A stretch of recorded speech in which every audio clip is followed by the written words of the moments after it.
Lloydo ng Global News Network, and ngayon po, Diyos ko, eto na live sa studio. Isa pong kilalang tattoo artist, si Jaime De Leon Tud, ay nandito sa studio.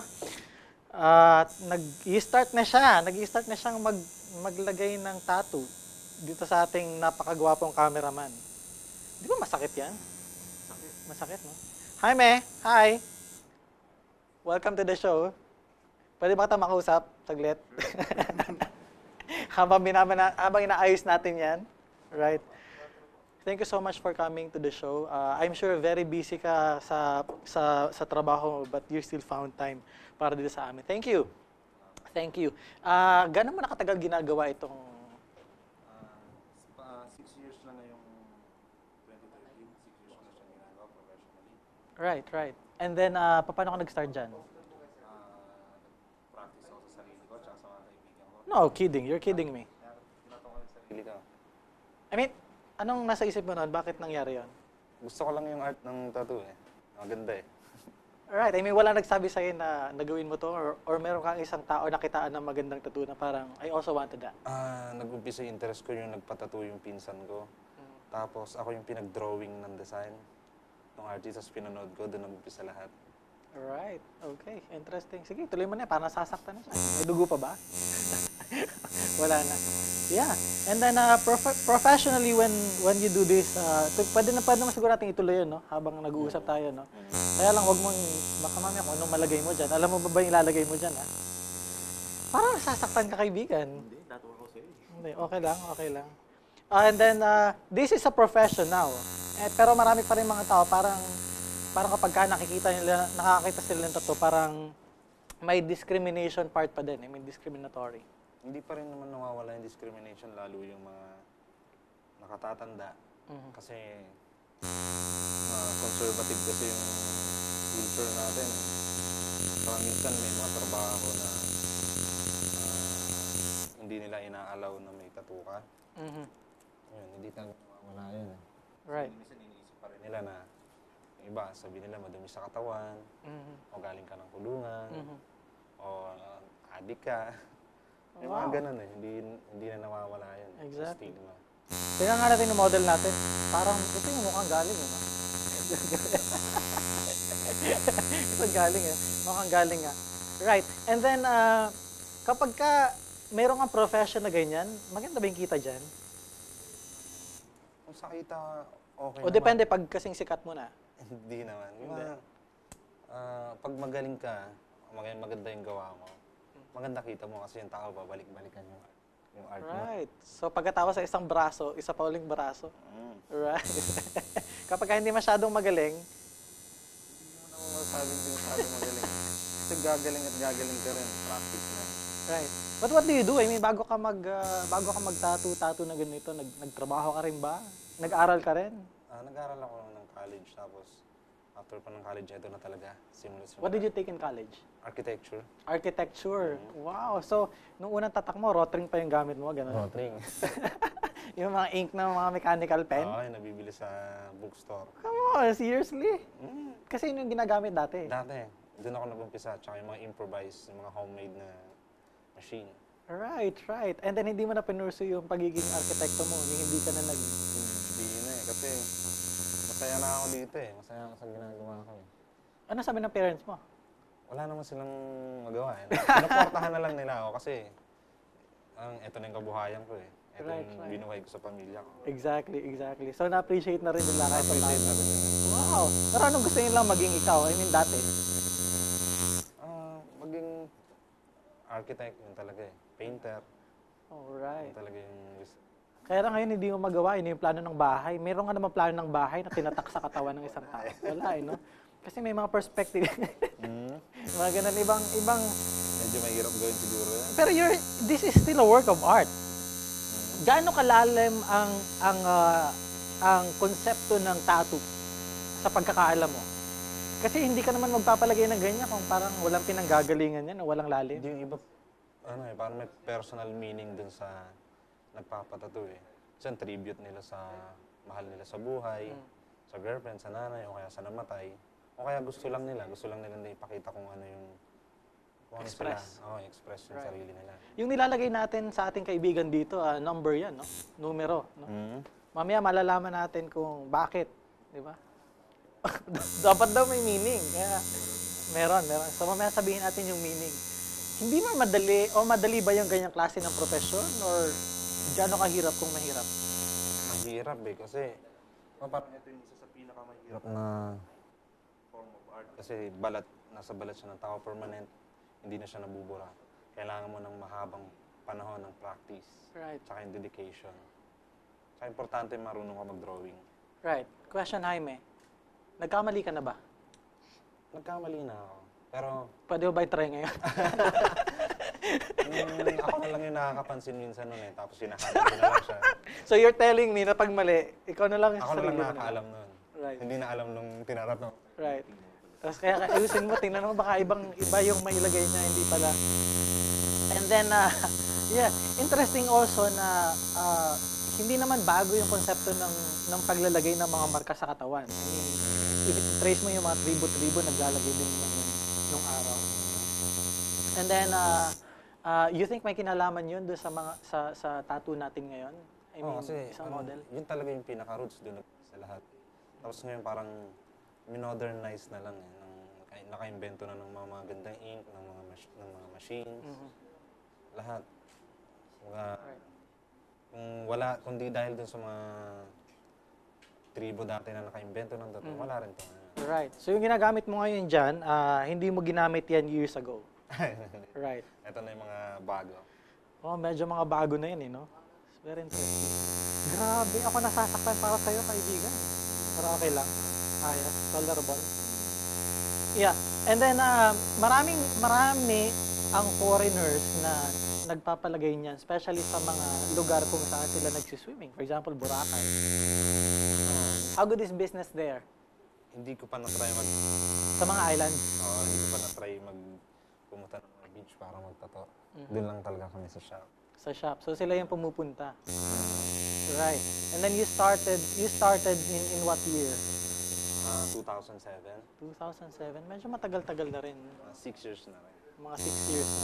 And then day in, day out, ganyan yung ginagawa mo. Full time yun, 6 years. Yeah. Meron ka na ba experience sa client na parang hindi siya natuwa, nag-walk out, hindi mo na tinuloy? Hindi naman nag-walk out. Meron hindi niya nagustuhan kasi gusto niya yung simple lang na hindi napapansin. Anong ginawa mo? Wala, sabi ko, mapapansin at mapapansin talaga yan. Kasi Right. tattoo yan, tsaka colored, permanent sa balat. Imposibleng hindi mapansin. Right. Tsaka So, matingkad yung gulay. Parang disappointed ako kasi hindi niya nagustuhan kahit maganda yung ginawa ko. right. So isa sa marami pa, I'm sure. Ano pa yung mga weirdong experiences mo dito sa art na to? Mga weirdo, siguro yung mga pinaka-weird na siguro yung nagpatattoo sa Chinatown. Really?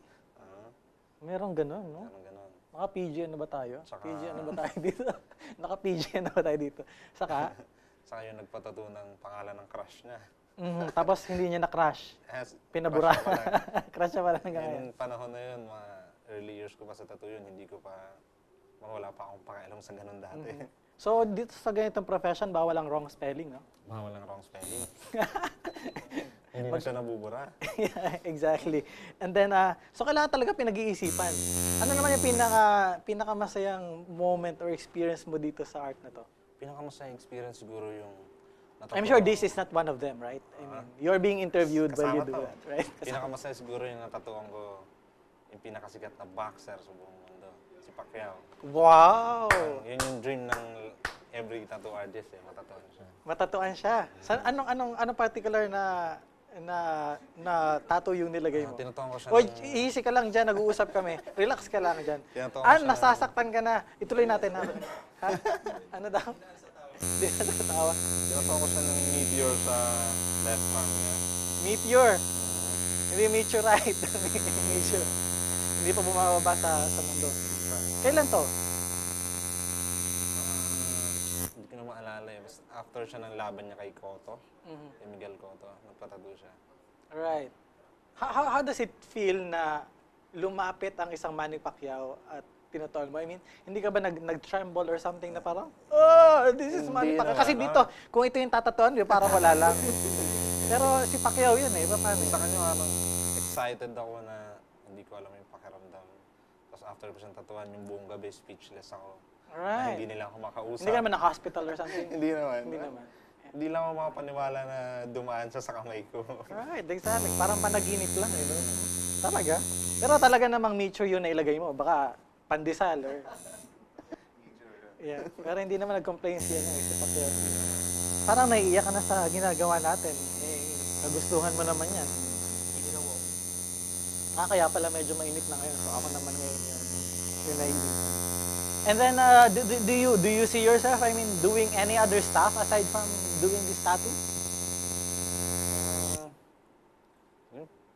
Paminsan-minsan, gumagawa ng painting, nag-design ng mga t-shirt, yun lang. Right. Tsaka ito talaga yung Pero basta anything visual, no?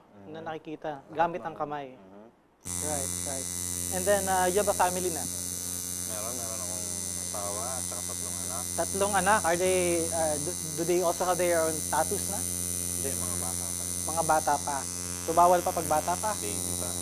Baby! Hindi mo na makagad sinabi. 3 baby. I'm sure yung isa na Isang 5 years old, isang 3 years old, at saka 2 years old. Yeah. I mean, nakakapag-comment na ba sila sa ginagawa mo? Dad! Why are you doing that? You're hurting the person. Titignan lang nila, tattoo, sasabihin lang nila, tattoo. Kung anong, gumagawa ko ng flower, sasabihin lang nila, oy, flower, or oy, butterfly. Ganun. Wow! Wow! Oh, worm! It's a worm. Kala yung cobra, no? Oh, worm. And then, your wife, okay naman siya dyan sa ginagawa mo? Bago kayo magpakasal, yan na yung ginagawa mo? Oo, alam, ito na yung nakilala niya ako na ito na yung ginagawa. Nakapagpatattoo ba siya sa'yo? Or? Meron, tinatoon ko siya. I'm sure pangalan mo yung ilagay mo. Hindi. Anong nakalagay?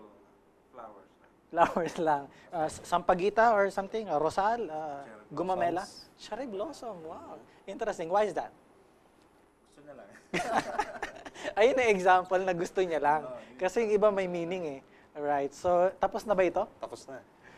God, paki-close up nga, tingnan natin kung anong, interviewin natin kung anong pinalagay niya. Yan. Ito na nga lang isa. Ano yan? 10?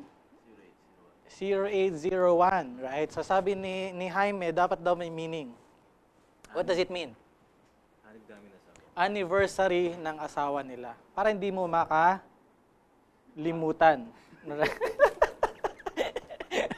So tingin kaya ba, malapit na pala. Hindi, para hindi mo makalimutan, para makapag-prepare ka kung anong ireregalo mo. Di ba, sa anniversary ka na, saan kayo lalabas? Ayaw niya yung pangalan. So date na lang.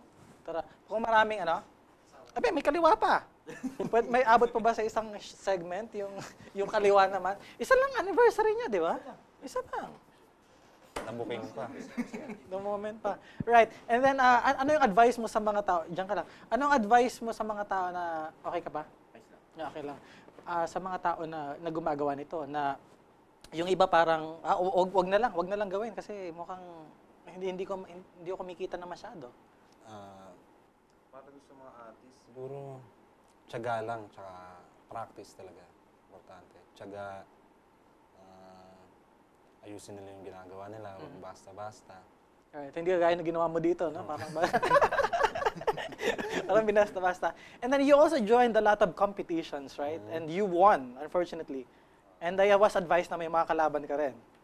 Right? Hindi naman sila kalaban. Mga kapwa Kaibigan, right. Right. And then you won. I mean, how much of that, how much of winning can you attribute to your being sikat? Do they also need to, kailangan di man nila mag-join sa mga competition? Yung competition, parang, yung manalo ka doon, parang bonus na lang yun sa pagiging artist mo eh. Right. Hindi naman kailangan na manalo ka ng madaming awards para makilala ka o kaya tangkilikin ng tao yung art mo. Basta nakikita nila na maganda yung ginagawa mo, kahit wala kang awards, magpapatattoo sa'yo yung tao. Right, right. Kapag ang mga tao sinasabi na hindi maganda yan, how do you feel? Siyempre nalulungkot ako. Tapos, titignan ko yun. Titignan ko bakit hindi nila nagustuhan. The next time na gagawin ko ulit, na sisiguraduhin ko na magugustuhan nila, na maganda na. Right, right. So, this is an interesting segment, mga kaibigan. Ano? You have any contact number, details, para matatuan mo din yung mga gustong magpatato? Yung gusto magpatato, pwede nyo kami bisitahin sa Wildside Tattoo, Sherwood Place, second floor, sa may Taft Avenue, malapit sa De La Salle University.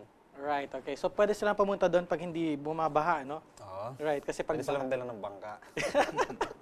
Interesting. Contact details or nasa Facebook ka rin ba? Hanapin nyo lang kami sa Facebook, search nyo lang sa Google o kaya sa Facebook, Wildside Tattoo at saka Jaime Tud Tattoos.